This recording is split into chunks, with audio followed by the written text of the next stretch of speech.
Mi madre aceptó el ultimátum de mi padrastro de echarme para casarse con ella, pero tras 20 años quiere mudarse conmigo y le digo, espérame que llamo a la policía. Hay cosas que uno no debería recordar tan claramente, especialmente si son de la infancia. Pero en mi caso, los recuerdos están tatuados en mi mente como si los reviviera cada vez que cierro los ojos. No tengo que esforzarme para traerlos. Están ahí, flotando, siempre listos para colarse entre mis pensamientos y recordarme lo que fui, un niño no deseado, un problema que nadie quiso resolver. Mi padre desapareció antes de que yo pudiera siquiera reconocer su cara. Se esfumó tan pronto como supo que venía con un defecto, como si eso fuera razón suficiente para dejar a una criatura sin padre. Nunca lo conocí, y aún así, su abandono pesó más que muchas otras cosas. Fue como si me hubieran arrancado un pedazo de identidad sin darme la oportunidad de pelear por él. Y mi madre, bueno, ella se quedó, pero quedarse no significa amar. Quedarse no significa cuidar. A veces quedarse significa solo cumplir con lo mínimo para no sentirse una criminal. Desde pequeño supe que algo andaba mal conmigo, y no solo por mi cuerpo. Tenía un problema muscular en las piernas que me dificultaba caminar con normalidad. No era algo imposible de tratar, pero requería atención, paciencia, médicos. Y eso era demasiado pedir para alguien como mi madre. Lo entendí cuando me miraba con fastidio cada vez que me caía, o cuando se hacía la desentendida si lloraba de dolor. Su lenguaje corporal hablaba más claro que cualquier palabra. Yo era una carga. Un obstáculo en su camino. Mis recuerdos de los primeros años son confusos, mezclados entre momentos de leve ternura y largos periodos de indiferencia. A veces me sacaba a pasear o me compraba algo pequeño, y yo, ingenuo, lo tomaba como una prueba de que sí me quería. Me agarraba fuerte de esos momentos, como si fueran una balsa en medio del mar. Pero era un espejismo, uno que se deshacía cada vez que ella llegaba tarde, cada vez que me dejaba solo en el apartamento sin decir a dónde iba, cada vez que su voz se convertía en un cuchillo cuando se hartaba de mí. Y luego llegó Stuart. Un nombre que hasta el día de hoy me provoca una mezcla de asco y rabia. Él no me veía como un niño. Para él, yo era un estorbo con patas chuecas. Un lisiado. Así me llamaba. Así me conocía. Así me insultaba delante de mi propia madre. Y ella lo permitía. A veces se reía. Otras solo bajaba la mirada, como si no fuera con ella. Con el tiempo, se volvió costumbre. Ya ni siquiera intentaba defenderme. Me convertí en el fondo de su cuadro, en el mueble que molestaba pero no podía tirar, todavía. Hubo un momento en el que todo cambió por completo.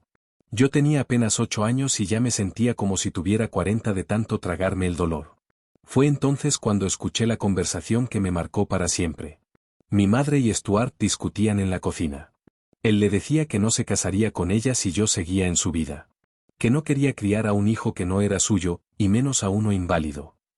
Y ella, sin dudar, sin pensarlo 2 veces, dijo que ya estaba buscando quien se hiciera cargo de mí.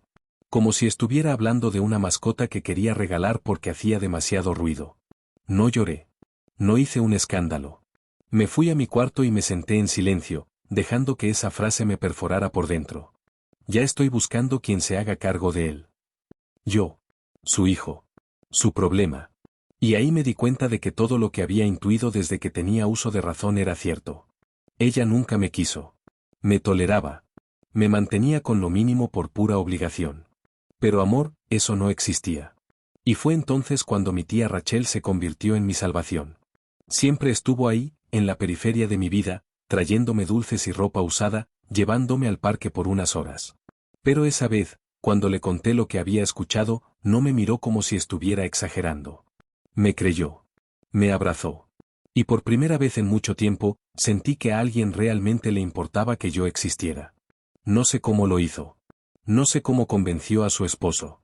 Pero me sacaron de esa casa. Me ofrecieron un techo, una cama, un plato de comida caliente, y paz. No era adopción legal, no hubo firmas ni trámites, solo un acuerdo implícito, yo viviría con ellos, y ellos harían todo lo posible por darme una vida mejor. Y vaya que lo hicieron. En ese momento empezó mi verdadera vida. Y dejé atrás la otra, la que no debería haber vivido nunca. Cuando llegué a la casa de mi tía Rachel, me sentía como si estuviera entrando a otro planeta. Era una casa modesta, nada del otro mundo, pero había algo que la hacía especial, la tranquilidad. Nadie gritaba. Nadie me decía que era una molestia. Nadie me miraba como si sobrara. Por primera vez, sentí lo que era respirar sin miedo. Rachel no era la madre perfecta ni pretendía serlo. No me llenaba de abrazos ni palabras empalagosas, pero me trataba como a una persona. Me hablaba con respeto, me escuchaba cuando tenía algo que decir, y sobre todo, me cuidaba. Me llevó al médico, al fisioterapeuta, a cada especialista que hiciera falta para mejorar mi condición. No sé cuántas veces la escuché decir ojalá lo hubieran atendido antes, cada vez que un doctor le explicaba lo que se pudo haber hecho desde los primeros años. Me dolía escuchar eso, claro. Pero también me hacía dar cuenta de que ya no estaba atrapado. Que ahora tenía una oportunidad. Y aunque mi movilidad nunca llegó a ser perfecta, con esfuerzo y tratamiento logré hacer cosas que nadie, ni siquiera yo, creía posibles. Aprendí a caminar sin ayuda en superficies planas. Más adelante, logré andar en bicicleta. Y con el tiempo, incluso aprendí a manejar. No saben lo que fue para mí sentarme detrás de un volante por primera vez. Sentí que había recuperado algo que me habían negado desde el día que nací. Rachel y su esposo nunca me trataron como un hijo biológico, pero tampoco me hicieron sentir como un extraño. Era un equilibrio raro, pero suficiente para sanar. No me adoptaron legalmente, y eso estuvo bien. Sabía que mi presencia fue más una decisión de ella que de él, pero jamás me lo echó en cara. Me dieron un hogar, comida caliente, ropa limpia y silencio cuando lo necesitaba. Eso, para mí, ya era amor. Con ellos terminé la escuela, aunque no fue fácil. Tenía muchas inseguridades, muchas heridas abiertas que nadie podía ver. Me costaba socializar, me sentía inferior a los demás. Pero Rachel me impulsaba sin presionarme. Me decía que hiciera lo que pudiera, que nadie me pedía ser perfecto, solo dar lo mejor de mí. Y eso hice. Me esforcé. Saqué buenas notas. Con el tiempo, logré obtener una beca universitaria. Fue una mezcla de méritos y mi condición física, sí, pero no me importaba el motivo. Lo importante era que había conseguido algo por mí mismo. Sin mi madre. Sin Stuart. Solo yo. Me convertí en profesor. No porque lo soñara desde niño, sino porque descubrí que me gustaba enseñar, compartir lo que sabía, ver cómo otros aprendían gracias a mí. Y cuando entré a esa primera aula universitaria como docente, sentí que estaba demostrando algo. No a los alumnos, ni a mis colegas. A mi madre.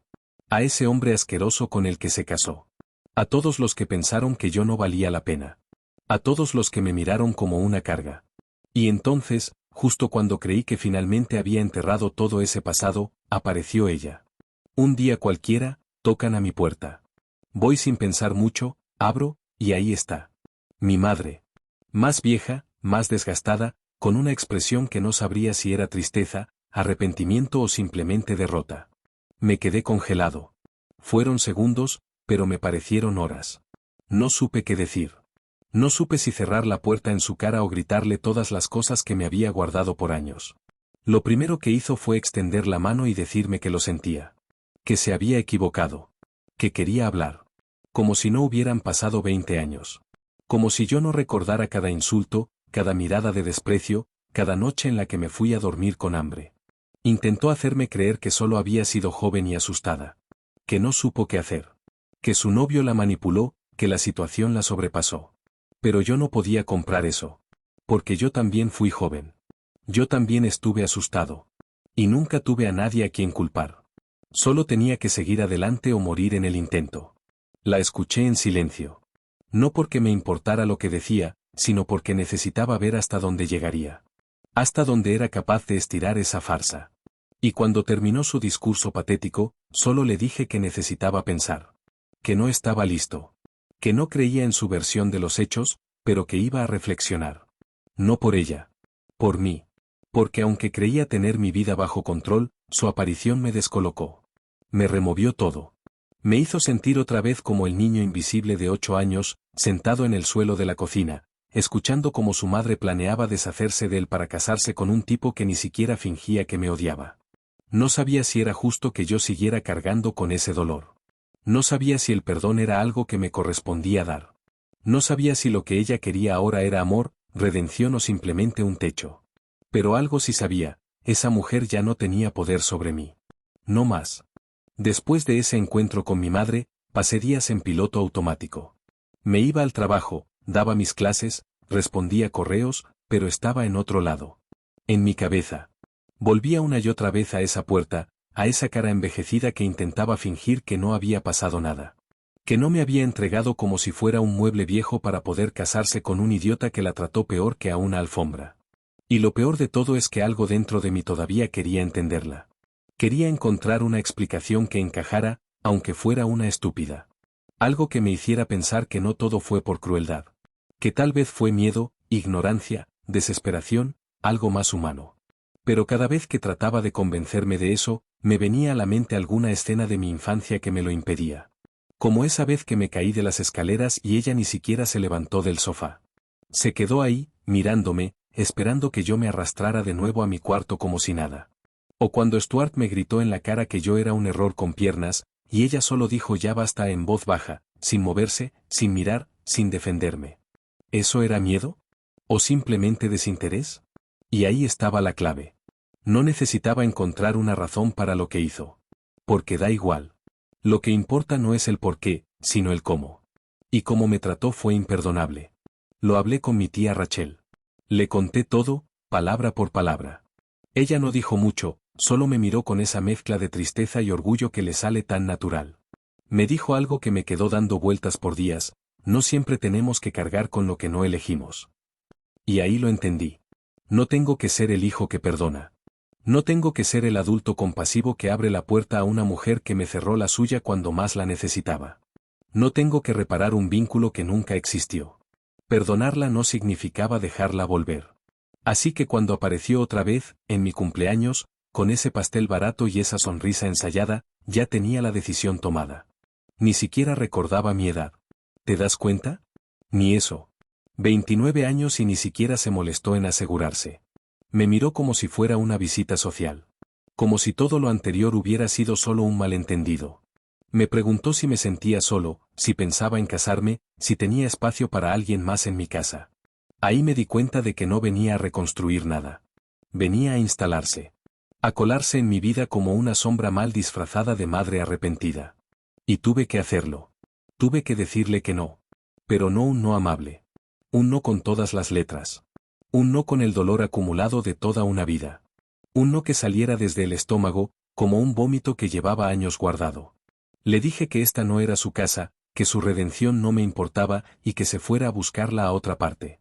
Y cuando me confesó que estaba sin hogar, que Stuart la había echado, que vivía con una amiga por lástima, me quedé callado.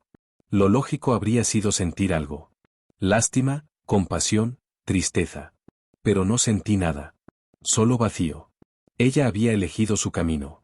Había elegido a un hombre que la humilló durante 20 años, que la despreció cuando ya no le fue útil.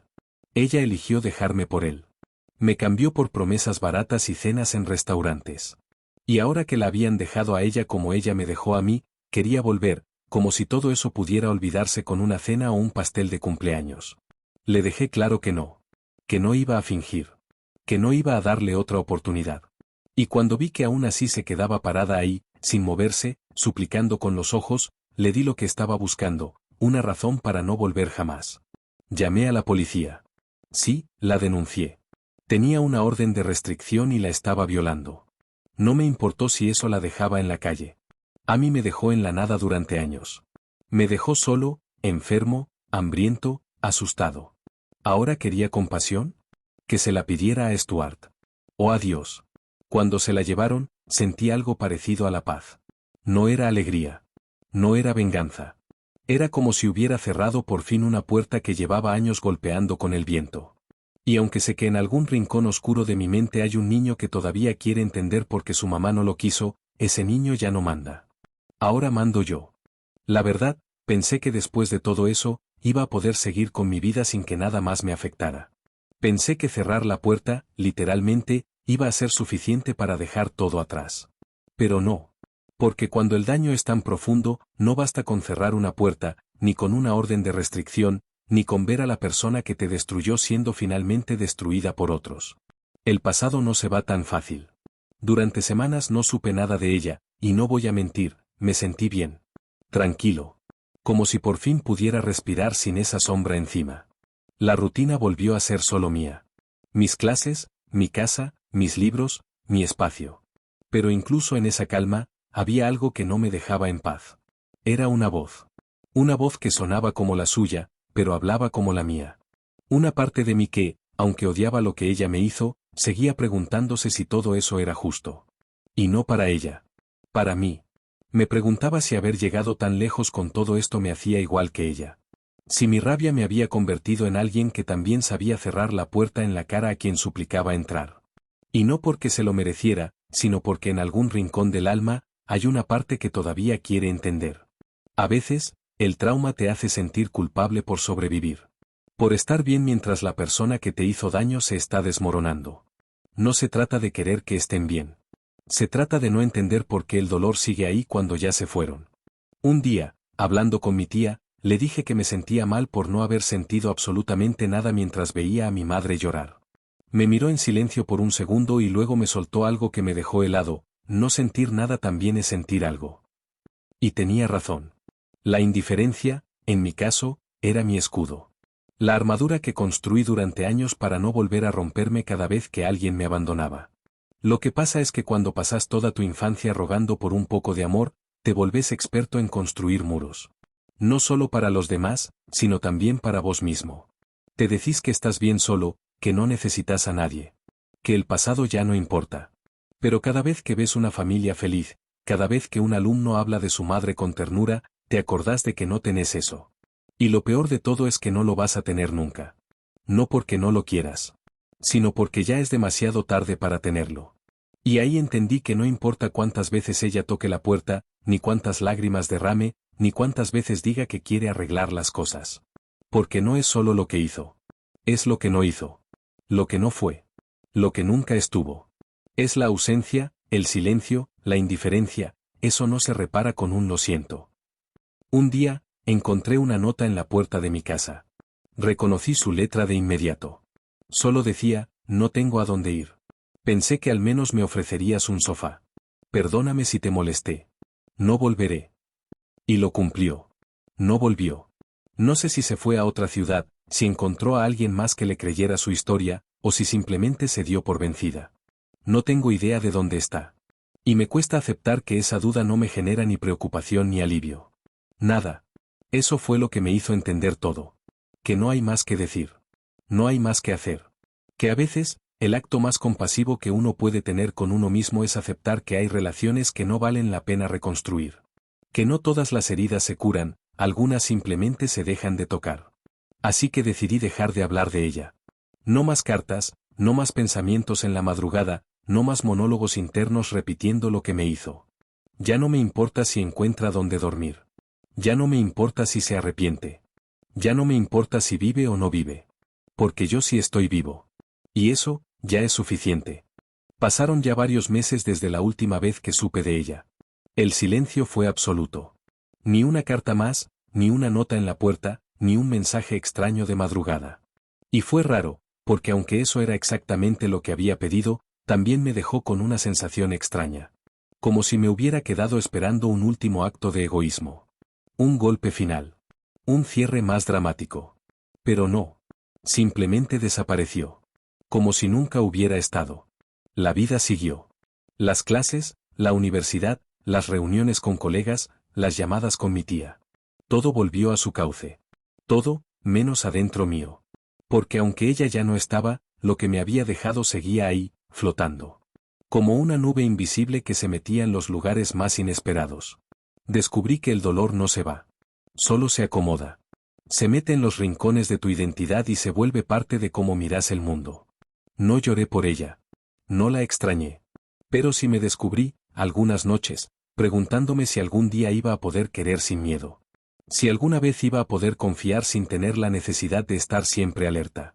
Si había alguna parte de mí que no estuviera contaminada por esa infancia. La respuesta no la tengo. Tal vez no la tenga nunca. Pero lo que sí sé es que no me voy a pasar la vida tratando de entender por qué una madre decide dejar que alguien le arranque el alma a su hijo. No voy a gastar más tiempo buscando explicaciones a lo inexplicable. Ya no me interesa comprenderla. Ni justificarla. Ni siquiera odiarla. Porque incluso el odio es un vínculo. Y yo estoy rompiendo con eso. Hay cosas que simplemente no se perdonan. Y eso no me hace menos humano. Me hace alguien que aprendió a poner límites. Lo que me hizo no fue un error. Fue una decisión. Repetida, sostenida, calculada. Y por más que se haya arrepentido después, ya era tarde. Muy tarde. Porque no solo me falló como madre. Me falló como persona. Me falló cuando me trató como una carga. Me falló cuando eligió el confort de un hombre cruel en lugar del amor de su hijo. Me falló cuando me entregó como si yo fuera basura. Pero no soy basura. Y eso es lo que importa. No soy su historia. No soy su rechazo. No soy su arrepentimiento tardío. Soy lo que construí con los pedazos rotos que me dejó. Soy la voz que encontré después del silencio. Soy la firmeza que tuve para decirle que no. Soy el hombre que camina, aunque tenga que usar un bastón. El que enseña, aunque nunca tuvo a nadie que le enseñara lo que era el amor. El que vive, aunque tuvo que aprender a hacerlo sin nadie. Y eso nadie me lo puede quitar. Ni ella, ni el pasado, ni el dolor. Hoy mi casa está en paz. No hay gritos. No hay miedo. No hay llanto escondido. Solo música suave, olor a café, libros por todos lados y una silla cómoda donde leo hasta que el sueño me vence. No necesito más. No quiero más. La paz que tengo no se negocia. No por nadie. Y mucho menos por ella. Si alguna vez vuelve, ya no habrá advertencia. Ni portazo. Ni insulto. Solo indiferencia. Porque ya no tengo nada para darle. Ni rencor, ni cariño, ni espacio. Y quizás eso sea lo más duro de todo. Que al final, lo único que me queda hacia ella, es nada. Y aunque me costó años llegar hasta acá, puedo decirlo con la frente en alto, por fin soy libre.